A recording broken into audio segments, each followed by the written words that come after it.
So I just want to see, like, how's your day going? How's everything before we start? My day is going excellent. It's going great. It's going great. It's going great. It's been, I'm one of those people who the weather is like, like rain, continual days of rain are definitely a thing for me. So, Mm. so I need the sun to come out. I feel I that. need the sun. I need the sun to come out. So yeah, just training, and I was reading. Today is like a reading day for me. So I'm like reading a lot today. Well, that's really funny that you said that because I saw your book, Breakthrough Sold Separately. And I wanted to also talk about that. Uh-huh. It's like, get out the bed of mediocrity and walk on water. And it just like blows my mind because that's how you show up in the world. You know, like you show up with this essence, this aura, this confidence, this swag. And I'm just like, every time I see you, I'm like, oh my God. Like, and I want to learn the question. I better be that. Listen, I better walk it like I talk it. Right. I better walk it like I talk it. You do. That's a good thing. So I'm glad to hear that. Yeah, it comes off so powerful. And like, I grew up with a lot of insecurities and anxieties, like as I'm sure a lot of other women. And I want to ask you, one of the questions is like, how do you show up like that? What was it for you that made that switch, or was it always there? What was the switch, or was it always there? I think growing up in a household with a really strong-willed mother, I think it taught me resilience. I think she instilled in us, all of her children, self-esteem, high self-esteem. And I think she taught us, one of her phrases was, you would be a sad dog if you couldn't wag your own tail. And I think that was the thing that stuck, with me and my sister, that you would be a sad dog if you couldn't, cheer for yourself, root yourself, push yourself, you would be a sad dog. And so I think all the things that she instilled in us, like, really pushed us to that confidence, whether it was like being on stage, performing in church, being in leadership in church, kind of pushing us into service. It forced us to have the confidence, even on days we didn't want to have the confidence, because we knew that there were people counting on us, there were people rooting for us, and we had to show up. We were a part of a collective, a part of a team, and so we needed to show up, as our best self. Right. Right. And I know you have the Winning Wednesdays on your Instagram, and you always come out with all this energy. Yeah. And you're so bubbly. And I love like looking at you and your sister, you guys bounce energy off each other. And I'm like, man, I want that. Yeah. I want to be that. Like, how do I tap in, And I'm realizing that a lot of it has to do with self-love. And I'm seeing it kind of grow a little bit by little bit as I'm getting older. But do you have any advice for young women like me that maybe don't have our cup all the way filled? Like, what would you tell us? It's funny that you say that, because I'm working on my second book. And so I was in a book meeting yesterday, and we were talking about that in a way, like the self-love, like, how did you get to the part of like loving yourself? And I was like, honestly, growing up, I didn't always think that there was enough to go around. And so when I say enough, I meant like enough time, enough money, because I didn't grow up, far from what people think, I didn't grow up in this very affluent, very, rich, wealthy home. I didn't grow up like that. And so I did not think that there was enough resources to go around. I didn't always think that there was enough love to go around.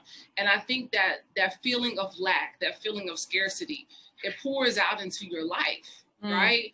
And you end up thinking, well, there's not enough to go around. There's not enough abundance. There's not enough prosperity. There's not enough love. There's not enough joy to go around.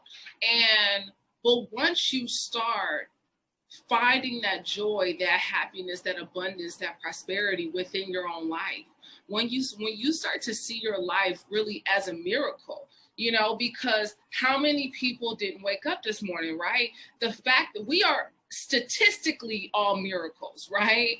We're just walking statistics of miracles, you know? And I think that when you start to see that in your own life, you really do start to love on yourself. And when you start to love on yourself and be more kind and more gracious and more compassionate and talk to yourself better, right? You know, how we talk to ourselves on a daily basis, we end up reflecting that out to the world. You know, we end up giving that same energy out to the world. And so my cup is overflowing oftentimes. Now, not to say that it doesn't need to be replenished, because it absolutely does. And I know how to take my time now to be able to replenish myself. But when I'm in the overflow of my life, all of everybody is just getting the overflow. They're just getting the overflow. That's the overflow of my love, the overflow of my compassion, the overflow of my joy. And so I show up smiling in ways that years ago in my 20s, even in my early 30s, I didn't show up smiling. I was that woman that some man was always on the street like, smile, baby girl, like, hey girl, you know, what's up, beautiful, you should smile. You know, and I'm like, but I am smiling, you know, and I would have this attitude, like, how dare you tell me to smile, like I'm smiling, like I'm happy. But in truth, I wasn't, because if I have it, guess what? The world is going to be able to see it. They're going to be able to see it too, because it's an overflow.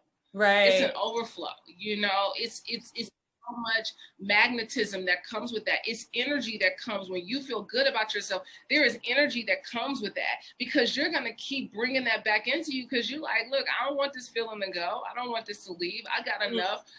God's ever beneficent. Life is ever giving, you know? So what should I be down about? You know, why can't I, you know, show up as the best version of me? And that love is a part of that. It's how we love ourselves, is how we're going to show up loving other people. Absolutely. You know? And, you know, when we first met, it was at the Well conferences, and I saw you and your sister speak, and the energy that you guys brought. Anytime, like, I've known you since I was maybe 16, 15. And I feel like my self-love was reflected, right? My self-love was reflected when my ex-boyfriend was driving me in the car and yelling at me in front of y'all. And y'all was just like, And then y'all saw me grow. And from that point, you know, to really finding my voice and finding myself. And now I'm a little bit further ahead.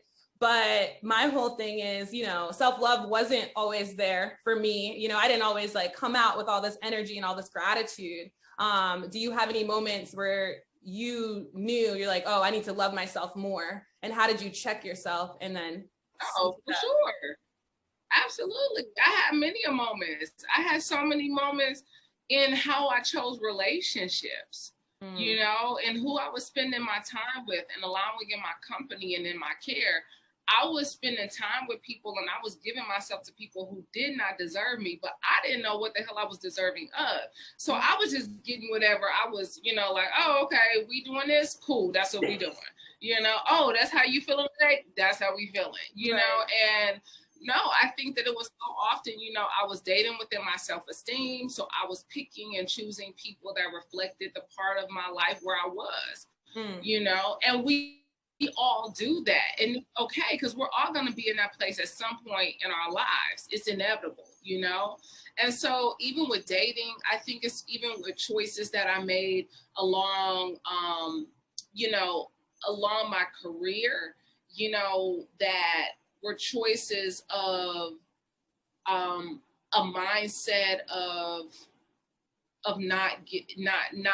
it's not enough, of scarcity, you know? And so I chose things because I thought, well, I'm going to settle with this because right now this is good enough. This is cool. But it wasn't ultimately what I wanted to do, you know, but I was settling, you know. And how do you think that could affect your bag? I know you're an entrepreneur, you speak, you have classes, you know, you influence people in so many ways. How does having that low self-esteem like affect how much money you make? Oh, I think, you know, I just got this new book, Ask and It Is Given, the Abraham teachings of Abraham. And so I think that so many of us, like when we do have low self-esteem, right, we're afraid to ask for what we want because we're so afraid that we're not going to get it, you know? So what happens is we end up blaming other people. We end up procrastinating. We end up picking fights. We end up, you know, self-sabotaging all of our efforts, because those are all defense mechanisms, right? How do our defense mechanisms show up when we're self-sabotaged? We blame other people. We procrastinate, you know, which is the ultimate purpose prohibitor, you know, of procrastination. You know, we put ourselves down. You know, when we're self-sabotaging our efforts, we end up putting ourselves down. You know, we have this fear of failure. We think, what if I don't? What if they don't? What if they don't like me? What if they don't receive it? So I think that how it can affect your bag, you know, yeah, it can affect your finances, but low self-esteem is going to affect, it's going to have a trickle down effect to every area of your life. Right. How can you go boss up and get the bag when you don't feel good enough or worthy? How? You don't have the confidence to step out there, because the entrepreneurial walk is a step out on faith. To be an entrepreneur is to get out of the boat and walk on water. It's to do what other people are not willing to do. It's a lot easier to sit and get a check and know what's coming every single month and be okay with that and be very complacent and ride the wave for 20, 25, 30 years. That's a very easy thing to do. But to step out and say, I got this idea and it's big enough for other people to buy into it and tap into it, and I'm gonna walk with that, I'm gonna run with that, I'm gonna see it through to the end. That takes a level of self-assuredness that most people will not be able to tap into in their life. Right. And it was hard for even me to like, you got to believe in yourself because nobody else will, you know, like so many people will doubt you. So many people will be like, are you sure? Try to sway you off your path. So you're on that faith thing, huge. Yeah. And I know we don't have a lot of time. So one of my last questions for you, Brandi, is now, like, knowing what you know now, what would you tell that younger self, that 16-year-old girl, if you're looking at yourself right now as advice? What would you tell her to keep her going? 16? Mm-hmm. What did I tell my 16-year-old self? That feels so long ago. It feels so long. But that teenager, I would tell my 16.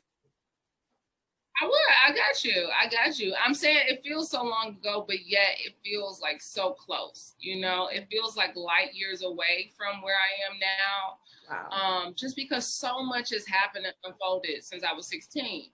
But I would tell a 16-year-old girl, get your passport, travel the world, create experiences.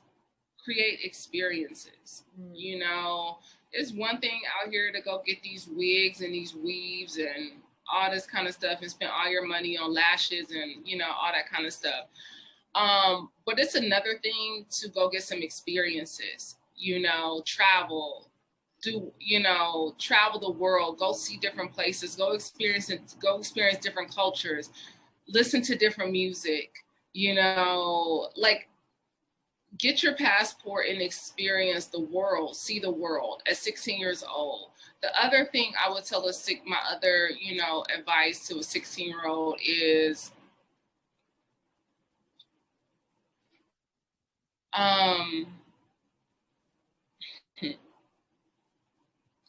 love yourself enough to know that it's okay to not be okay, right? I think that so often we, you know, and particularly in Black women, we tell our Black girls, we tell Black women, be strong, don't cry. You know, it's the same thing we tell all Black people, including Black men, right? Don't be strong, don't cry. You know, it's a part of our DNA, you know, the trauma that we've experienced. But I think I would tell my 16-year-old self that it's okay to not be okay. Therapy is not for white people. It is for all people, you know, that you can go get, you can take the reins of your life a lot earlier. Wow. If you start to work through all your stuff, you know, and at 16, I'm not going to act like you don't have stuff at 16 because you do, you know, I'm not going to act like you don't have things that are troubling, that are traumatic, that are trying. You've had relationships at 16. You've loved, you fell in and out of love by 16 years old many times, right? So I'm not going to think that a 16-year-old's life is small, that they have not experienced things in their life. But I want a 16-year-old, I would tell my 16-year-old self, it's okay to not be okay, because I suffered so long feeling like this sadness was just a part of life. Like, you just carry around this sadness and it's things that really cut you or hurt you deeply. And you just get over it. But I don't know how. Nobody's ever showed me. So how do I do that? And so I think getting some tools in your toolbox earlier, is so helpful. And don't let other people's opinions define you. Don't let other people's opinions define you. I had a moment when I was 16 years old, when this lady at church, and I tell this story, I've told it on my Winning Wednesday, I told it in my newsletter, and this lady came up to me in church. This was like in the 90s, you know what I'm saying? So, the bankhead bounce was like, popping. And so I'm at church, like doing the bankhead bounce, I'm hitting it. And I'm just having a good time. I'm just having fun. And the lady comes up to me, and is like, quit dancing like a hoochie. Like, you should be ashamed of yourself for dancing like a hoochie up here in this church. Now, if you grew up in the 90s, which, you were probably on the tail end of the 90s when you were born, but growing up in the 90s, for somebody to call you a hoochie, that was like ultimate insult. That was like, hold up. That was like calling you a hoe, pretty much, right? And so I'm like, I was crushed, right? And in that moment, it instantly left an imprint on what church was, or what this idea of what religion or church or Christianity was. And it left a mark on me. And the thing about it is, I carried that mark for and people don't understand, like, you can say something to somebody in a moment and that seed gets dropped in their ground and it takes root. Because you don't know what you met, how you met, what state of mind you met me in, what fragility I was in that moment, whatever it is. But here you come to cast some sort of shame on me. And so when I'm telling, what I want to tell young girls is that people are going to put their limiting beliefs on you all the time. Yeah. They're going to tell you who you are, who you should be, what's not possible, what's not right, and what is wrong. And these limiting beliefs stay with you, and they will grow, and they will take root, and they will crush your life. And they were never even meant for you to pick up. And so don't let other people's opinions define you, set you back, turn you around from what you know is your path, your calling, what is rightfully yours, what you deserve in your life. Don't let other people's opinions define you. You can do that for yourself. You don't have to put anybody else's limiting beliefs onto your life. That's what I would tell my 16-year-old self. Oh, that's it. That's it. Because I don't think people understand, like, where you are and what it took to get where you are. Like, this is self-development, self-growth. You invested in yourself. Your aura reflects it. I look up to you. Every time I'm around you, I'm like, this is a queen right here. Like, I am in her essence. I'm in her presence. Like, I admire you. I feel the same way about you. Oh, thank you. I feel the same way about you. I'm still working. We spent some wonderful time together when you were in Atlanta, and I just loved your energy. We hung out most of the night. People don't know. We hung out the whole weekend, I think. So, we just really, I really enjoy your energy. I think you are such a breath of fresh air for young women, for what I see out here with what is being promoted as what a 20-something is or should be doing. You totally go against the grain of that. You totally are like really carving out a lane that's all your own. And you should feel very, very proud of yourself. You should.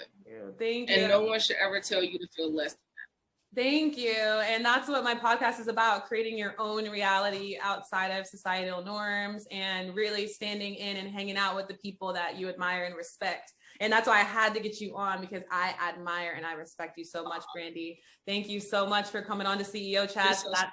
That's it. And I want everybody to buy your book. Breakthrough sold separately, and follow her on Instagram. All the information and the links are going to be down below in my description. Brandi is an amazing human being, and her aura online is refreshing. So make sure you go follow her, like, subscribe, and thank you again so much. I'm going to stop the recording there. We're done. Bye, guys.